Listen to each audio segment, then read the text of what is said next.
menerus. Melalui apa? Melalui inspeksi dan observasi. Melalui apa? Melalui SIDA atau random check. Melalui apa? Melalui konseling atau personal kontak. Jika terdapat penyimpangan, segera dilakukan perbaikan.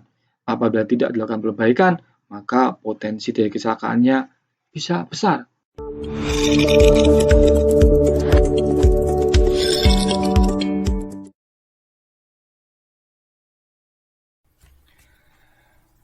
Assalamualaikum warahmatullahi wabarakatuh.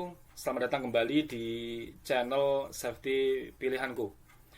Semoga sahabat semua dalam kondisi sehat dan sukses selalu. Pada hari kali ini kita akan melanjutkan pembahasan kita di bagian ketiga terkait dengan identifikasi bahaya dan peran risiko. Dan pembahasannya adalah pembahasan terakhir. Pembahasan di video ini kita akan sama-sama bagaimana cara mengisi di tiap kolom di IBPR dengan mudah dan praktis tentunya.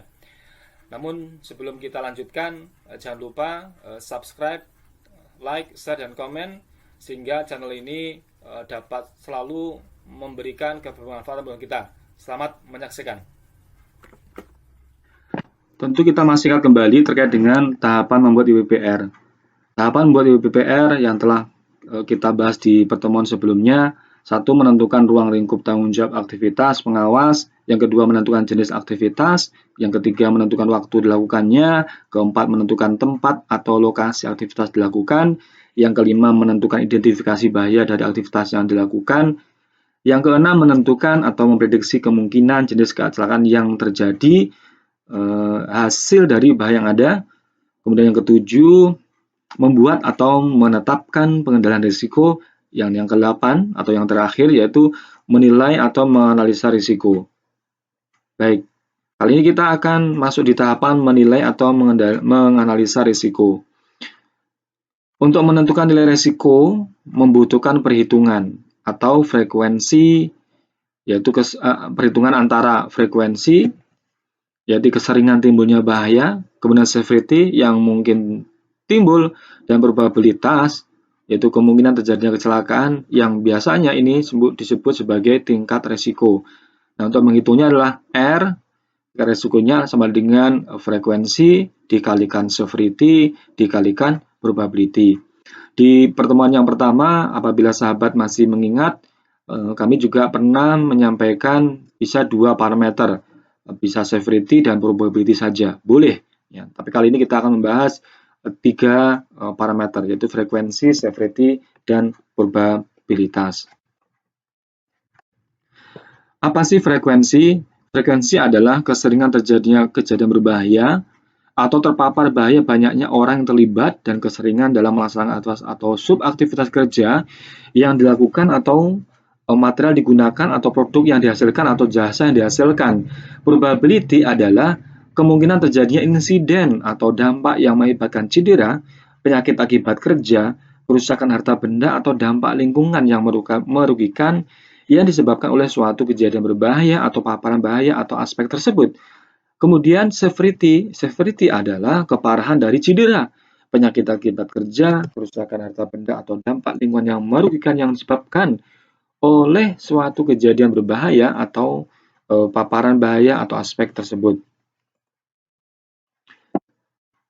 Sahabat semuanya, tabel yang kita tunjukkan ini adalah sebagai contoh saja. Apabila sahabat memiliki tabel risiko yang telah dibuat atau yang telah disepakati di perusahaan, silakan saja. Sekali lagi, ini hanya sebatas sebagai contoh. Yaitu terkait dengan probability, frekuensi, dan severity. Nah, nanti hasilnya ini harus dikalikan. Ya, dikalikan probability, dikali frekuensi, dikali severity. Nah, di probability kita berikan nilai 1 sampai dengan 5. 1 artinya secara teori kecil kemungkinan terjadi tetapi belum pernah terjadi. Nilai 2 kecil kemungkinan terjadi. Nilai 3 kemungkinan terjadi rata-rata. Nilai 4 besar kemungkinan terjadi. Nilai 5 pasti terjadi. Kemudian dari frekuensi kita juga berikan nilai 1 hingga 5. Nilai 1 artinya sekali dalam setahun, nilai 2 sekali dalam sebulan, nilai 3 sekali dalam seminggu, nilai 4 sekali sehari. Kemudian nilai 5 berkali-kali dalam sehari. Oke.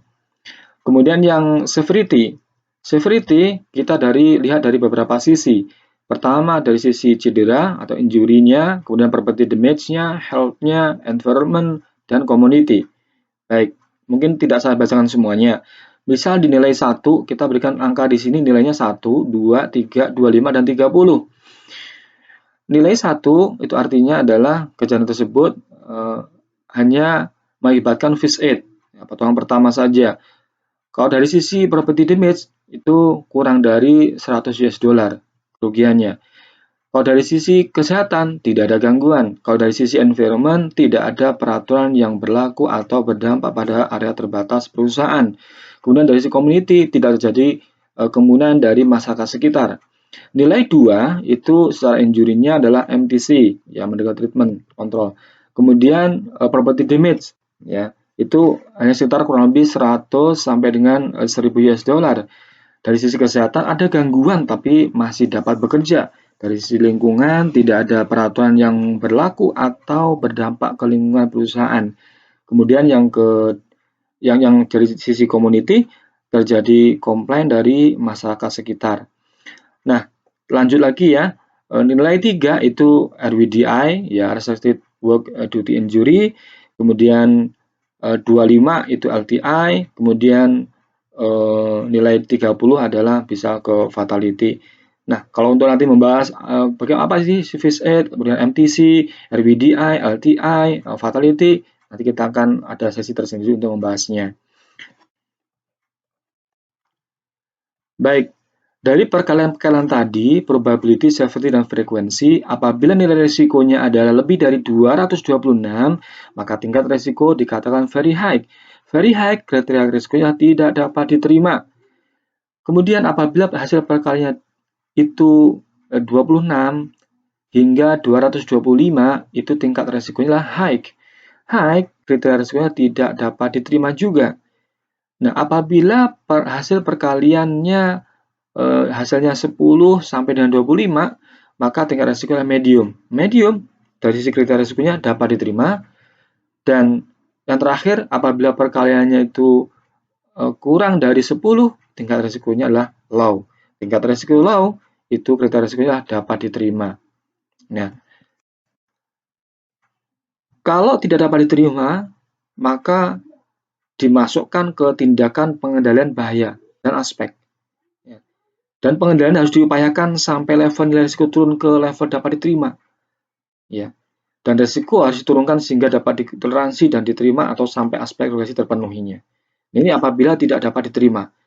Nah, apabila dapat diterima, maka menggunakan kontrol yang sudah ada. Artinya tidak perlu ada kontrol tambahan.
Kemudian tahapan yang ketiga adalah menentukan waktu. Nah, waktu mengoperasikan LV di Jalan Haling Batubara, ya kita tetapkan siang dan malam. Karena memang mengoperasikan LV itu untuk pengawas siang dan malam. Ya, ada bisa SIP A, SIP B, dan SIP C. Kemudian dari tahapan yang keempat menentukan tempat atau lokasi aktivitas dilakukan. Maka tepatnya adalah Jalan Haling, karena memang tadi sudah disampaikan di tahapan pertama aktivitasnya adalah mengoperasikan LV di Jalan Haling Batubara. Oke. Kemudian di tahapan yang kelima, kita melakukan identifikasi bahaya dari aktivitas yang dilakukan. Nah, masih ingat kita dari bahaya tersebut kita sederhanakan jadi 3, yaitu dari sisi manusia, peralatan, lingkungan. Nah, mengoperasikan LV di Jalan Haling Batubara, bahaya yang teridentifikasi dari sisi manusia adalah kurang tidur, tidak melakukan P2H, tidak pakai seatbelt, overspeed, melebihi kecepatan. Dari sisi peralatan, radio rusak, steering abnormal, klakson tidak berfungsi. Dari sisi lingkungan, jalan licin, jalan sempit, tidak ada rambu-rambu. Nah, ini hasil identifikasi bahaya dari aktivitas mengoperasikan LV di Jalan Haling Batubara. Tahapan yang keenam, setelah kita mengidentifikasi bahayanya, yaitu menentukan atau memprediksi kemungkinan jenis kecelakaan yang terjadi. Ya, dari hasil dari bahaya yang ada tadi. Kalau kurang tidur, maka kemungkinan jenis kecelakaannya adalah menabrak karena fatigue. Ya. Tidak melakukan P2H, kemungkinan jenis kecelakaan yang terjadi adalah menabrak karena remblong. Ya. Kemudian tidak pakai seatbelt, maka kemungkinan jenis kecelakaan yang terjadi kita dapat tulis menghantam kabin. Kemudian yang keempat, yaitu overspeed. Nah, kemungkinan jenis kecelakaan yang terjadi yaitu bisa saja menabrak unit lain. Oke, kita bisa tuliskan di kolom dampak lingkungan atau potensi insiden. Oke. Tahapan yang ketujuh membuat atau menetapkan pengendalian risiko. Nah, ini bisa jadi sudah kita lakukan. Artinya di perusahaan sudah berjalan. Ya, sudah berjalan. Anggap sudah berjalan karena memang perusahaan kita sudah berapa tahun sudah operasi gitu. Ya. Tadi di identifikasi bahaya yang pertama adalah menabrak karena fatigue. Tindakan pengendalian atau kontrol yang telah dilakukan di perusahaan kita tuliskan. Misalkan di sini sudah dijalankan deklarasi waktu tidur di awal shift atau pengisian form jumlah tidur hari ini. Nah, itu sudah jalan. Di perusahaan juga sudah berjalan terkait dengan cek fatigue. Itu dijalankan di jam-jam kritis, jam 3 sampai jam 5 misalkan. Oh, sudah jalan terkait dengan fatigue call di jam-jam rawan. Fatigue call itu menyampaikan atau woro-woro. Ya, Bapak sekalian, bahwa jam sekarang jam-jam fatigue, mau memastikan bahwa kondisi badan masih fit, dan apabila kurang fit, segera parkir di rest area dan melaporkan kepada pengawas. Itu misalkan saja, itu woro-woro seperti itu, baik radio ataupun dengan media-media yang lain. Ya, sudah berjalan. Nah, ini kita tuliskan. Kemudian yang tadi bahaya menabrak karena remblong. Nah, di perusahaan kita telah menerapkan random check P2 harian. Telah menerapkan membuat aturan tidak P2H langsung SP. Misalkan. Ya, bagi siapa saja yang tidak melakukan P2H, perusahaan telah menerapkan sanksi. Nah, oke. Kemudian potensial insiden adalah menghantam kabin karena tidak pakai seatbelt. Ya. Tindakan pengendalian atau kontrol yang telah dilakukan, perusahaan telah mengadakan training DDT atau Defensive Driving Training setiap 6 bulan sekali, sidak pemakaian seatbelt, kemudian memasang stiker wajib seatbelt, memasang lampu peringatan wajib seatbelt, kemudian memilih LV yang ada buzzer seatbeltnya. Nah, ini sudah jalan. Nah, ini kita tuliskan.